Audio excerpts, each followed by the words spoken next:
My name is Rob Turner. I've been involved with CNC Yachts since 1979 when I was first involved. At the time, I was charged with the responsibility of opening a new sales office for CNC Yachts at the eastern section of Toronto, which became entirely successful. And subject to that success, I was then invited to become part of the management at CNC Retail Import Credit. And further to that, I was then asked to become involved with the management of CNC at Niagara-on-the-Lake, and was involved in the sale of CNC Yachts in 1990 to a group of Hong Kong investors, which I had negotiated that contract with the owners at that time, and subsequently left CNC Yachts in 1995. No, I was not the last. There were individuals that worked there through, I believe, 97, 98. But there was an unfortunate circumstance where there was a fire at the facility, and we decided that it was time to start our own. And at that point, I began the enterprise of Turner Yachts. In terms of the most important CNC boat, I don't think there can be any other boat other than Evergreen that was a definitive boat for CNC Yachts. It was a boat that certainly epitomized the technology that CNC had originally employed.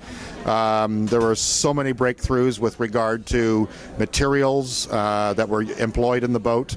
There were breakthroughs in terms of the design of the boat, the style of the boat.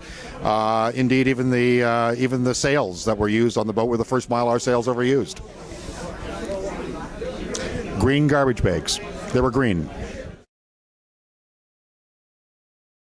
I think one of the most tremendous things about CNC Yachts was what George Cuthbertson's and George Cassian's influence were on the company. In fact, the company, even though existed as a production company and was in fact the largest production builder of sailing vessels in the world, in point of fact, the business of CNC Yachts was design, and there was a tremendous mixture, a very rich mixture of intelligentsia with regard to design in CNC Yachts.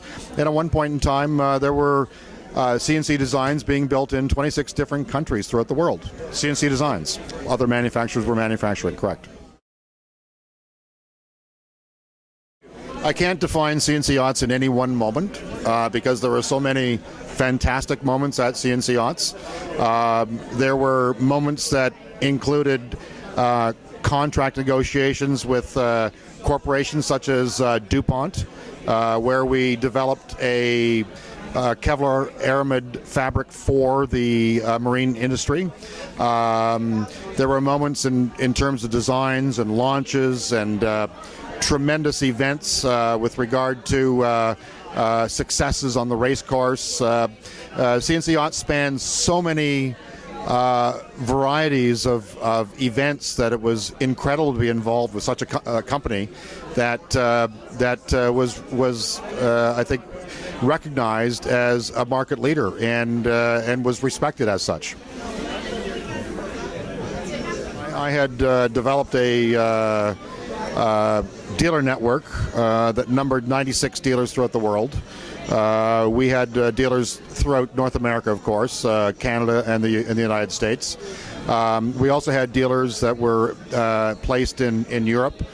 We also had dealers in Japan and Asia Pacific areas. So yes, I was highly involved in the dealer network.